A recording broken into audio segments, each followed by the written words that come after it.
Hello viewers, welcome to the health world. ఈరోజు micro stress అంటే ఏంటి, అది మన శరీరానికి ఆరోగ్యానికి చేసే అనర్థాల గురించి తెలుసుకుందాం. మీరు ఎప్పుడైనా అబ్జర్వ్ చేశారా? మీరు కారణం లేకుండా ఎప్పుడైనా బాధపడుతూ ఉన్నారనుకోండి, కారణం ఏంటో తెలియదు, విపరీతమైన బాధ ఉంటుంది, హెడేక్ వస్తూ ఉంటుంది, కానీ ఏం వర్క్ చేసిండరు, నిద్ర సరిగా పట్టదు, కానీ నిన్నలాగానే ఈ రోజు కూడా గడిచింటుంది రోజు. కానీ ఎందుకు అలా జరుగుతోంది? పని చేయడానికి కాన్సన్ట్రేషన్ కుదరదు, అసలు పని చేయడానికి మూడే రాదు, రీజన్ ఏమి ఉండదు. ఒక్కొక్కసారి ఆకలి విపరీతంగా వేస్తూ ఉంటుంది, రీజన్ ఏమై ఉంటుంది? వీటన్నిటికీ కారణం మైక్రో స్ట్రెస్. మన లైఫ్లో మేజర్ స్ట్రెస్, మైక్రో స్ట్రెస్ అని రెండు రకాలుగా మనం డివైడ్ చేయొచ్చండి బ్రాడ్గా. మేజర్ స్ట్రెస్ అంటే ఏదైనా సరే పెద్ద ఈవెంట్స్ మన లైఫ్లో జరిగినప్పుడు మనం స్ట్రెస్ గురవుతాం. సపోజ్ మనం ఏదైనా ప్రాజెక్ట్లో వర్క్ చేస్తున్నాం, సడన్ గా ఆ ప్రాజెక్ట్ లోంటి మనం బెంచ్ పైకి వచ్చేస్తాం అనుకోండి, లేదా మనం ఎక్కడైనా వర్క్ చేస్తున్నాం, సడన్ గా ట్రాన్స్ఫర్ అయింది, ఏదో రిమోట్ ఏరియాకి మనం ట్రాన్స్ఫర్ చేశారు. సో ఇలాంటి ఈవెంట్స్ ఏదైనా మన లైఫ్ లో ఒక పెద్ద విషయాన్ని కోల్పోయాం, విపరీతమైన స్ట్రెస్ అనేది మనం అబ్జర్వ్ చేస్తాం. దీన్ని మేజర్ స్ట్రెస్ అంటారు. ఇది ఎక్కువ రోజులు ఉంటే దీన్ని క్రానిక్ స్ట్రెస్ గా కూడా గుర్తిస్తాం. మరి మైక్రో స్ట్రెస్ అంటే ఏంటి? మైక్రో స్ట్రెస్ అంటే చిన్న చిన్న విషయాలు మనకు స్ట్రెస్ గురి చేస్తాయి, కానీ మనం ఎక్కువగా బాధపడం, దాన్ని అసలు పట్టించుకోం, ఇగ్నోర్ చేసుకుని వెళ్ళిపోతూ ఉంటాం. అలాంటి వాటి వల్ల కూడా మన హెల్త్ పైన ప్రభావం అనేది ఉంటుంది. దాని గురించి ఈరోజు తెలుసుకుందాం. మరి చిన్న చిన్న విషయాలు ఏమైంటాయండి మన స్ట్రెస్ గురి చేసి? సపోజ్ మనం ఈరోజు ఆఫీస్కి వెళ్తున్నాం, విపరీతమైన ట్రాఫిక్ ఉంది, ఇమ్మీడియట్ గా మనం ఒక రకమైన ఇరిటేషన్ కి, స్ట్రెస్ కి లోన్ అవుతాం. ఇలాంటి విషయాలే మైక్రో స్ట్రెస్ ని కారణాలు. పిల్లలు మనల్ని విసిగిస్తూ ఉంటారు, చెప్పిన మాట వినరు, సో అది కూడా స్ట్రెస్సే.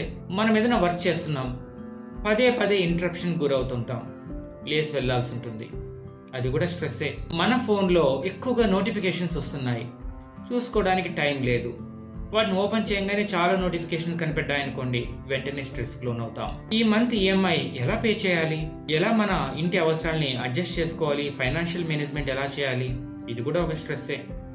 ఇంట్లో ఎవరైనా ఫ్యామిలీ మెంబర్స్ కావచ్చు, ఆర్గ్యుమెంట్కి దిగారు, అది కూడా ఒక స్ట్రెస్సే. మన కొలీగ్ సరిగా మనతో బిహేవ్ చేయలేదు, ఏదైనా సరే మన మనసుకు బాధ కలిగించే ఒక మాట అన్నారు, అది కూడా ఒక స్ట్రెస్సే. ఇవన్నీ కూడా మైక్రో స్ట్రెస్సే అండి. మనకు పెద్దగా పట్టించుకోం, ఇగ్నోర్ చేస్తాం, కానీ అది మనకు స్ట్రెస్ గురి చేస్తాయి. అది స్ట్రెస్ గురి చేసినప్పుడల్లా అసలు ఏం జరుగుతుంది? ఈ చిన్న చిన్న విషయాలు పెద్ద ఇబ్బంది అయితే కల్పించవండి, కానీ అవి రిపీటెడ్గా జరుగుతున్నాయనుకోండి, మనం మెంటల్గా ఎగ్జాస్ట్ అయిపోతాం.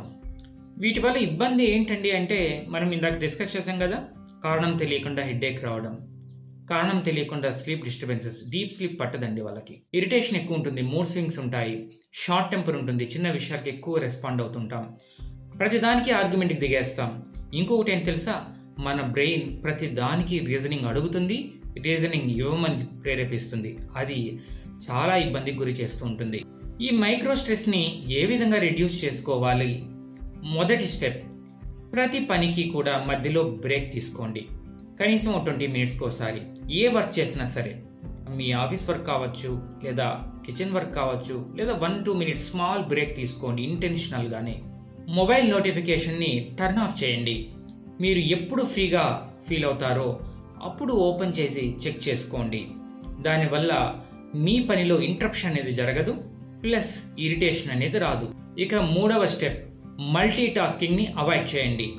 మల్టీ టాస్కింగ్ అంటే చాలా పనులు ఒకేసారి చేయడం, ఫోన్ చేస్తూ, టీవీ చూస్తూ, చదవడం, లేదా రిమోట్ కంట్రోల్ ని మేనేజ్ చేయడం, మొబైల్ చెక్ చేయడం, అన్ని కూడా కలిపి ఒకేసారి చేస్తూ ఉంటారు. అలా చేసినట్లయితే దేనిపైన ఫోకస్ అనేది చేయలేరు, దానివల్ల మైండ్ అనేది స్ట్రెస్ గురవుతుంది. స్లోగా వాకింగ్ చేయండి. కొంతమంది చాలా స్పీడ్ గా వాక్ చేస్తూ ఉంటారు, అది ఇంకా స్ట్రెస్ ని ఎక్కువ చేస్తుంది. ఏదో టార్గెట్ కంప్లీట్ కాలేదు కాబట్టి పరిగెడుతూ ఉంటారే, ఆ విధంగా. రన్నింగ్ అవాయిడ్ చేయండి, స్లో వాకింగ్ చేయండి రిలాక్స్డ్ గా. ఓకే, సో దానివల్ల స్ట్రెస్ తగ్గడమే కాదు, మన బాడీలో కూడా మూమెంట్స్ ఉంటాయి. సెడెంటరీ లైఫ్ స్టైల్ మనం అవాయిడ్ చేసిన వాళ్ళం అవుతాం. మన మనసుకి నచ్చిన వ్యక్తులతో కాసేపు స్పెండ్ చేయండి, ఫుల్ టైం ని వాళ్ళకి ఇవ్వండి. వాళ్ళు మన ఫ్యామిలీ మెంబర్స్ అయితే చాలా మంచిది. స్లీప్ ఒకే టైంలో ఉండేటట్లు చెక్ చేసుకోండి. మీరు ఒకే టైంలో పడుకోవాలి, ఒకే టైంలో లేవాలి, అది డే టైంలో అయినా నైట్ టైంలో అయినా. మ్యాక్సిమం డే టైంలో పడుకోవడం అవాయిడ్ చేసినట్లయితే నైట్ టైం డీప్ స్లీప్ అనేది పడుతూ ఉంటుంది. కాబట్టి ఒకే టైంలో నిద్రకు ఉపక్రమించండి. ఒకే టయానికి నిద్ర లేవండి. మన బాడీకి దాన్ని అలవాటు చేసినట్లయితే మంచి నిద్ర పడుతుంది, స్ట్రెస్ నుండి విముక్తి లభిస్తుంది. ఫోన్ని కొంతసేపు అవాయిడ్ చేయండి, దూరంగా పెట్టేసేయండి, దాన్ని టచ్ చేయకుండా జీవించడానికి ట్రై చేయండి. మన బాడీ దేనిపైన పూర్తిగా డిపెండ్ కాకుండా మనం కంట్రోల్ చేసుకోవడమే సెల్ఫ్ కంట్రోల్ అంటే. ఒక 2 అవర్స్ మీరు పూర్తిగా మొబైల్ని అవాయిడ్ చేయండి, ఒక దూరంగా పెట్టేసేయండి సైలెంట్ మోడ్లో. ట్రై చేసి చూడండి, దీనివల్ల స్ట్రెస్ రెడ్యూస్ అవుతుంది. మీరు ఆధ్యాత్మికమైనటువంటి ఆలోచనలు మీకు కలుగుతాయి. మీరు దేనిపైన డిపెండ్ కాకుండా మీ సెల్ఫ్ ఎస్టీమ్ అనేది చాలా స్ట్రాంగ్గా మారుతుంది. ఈ టెక్నిక్స్ పాటించడం వల్ల మనము మైక్రో స్ట్రెస్ని అవాయిడ్ చేసిన వాళ్ళం అవుతాం. దాని ద్వారా మన మైండ్ పైన పడే ఎఫెక్ట్స్ కూడా తగ్గుతాయి. ఈ కంటెంట్ మీకు నచ్చినట్లయితే మన ఛానల్ని సబ్స్క్రైబ్ చేసుకుని 10 మందికి షేర్ చేయండి. Thank you.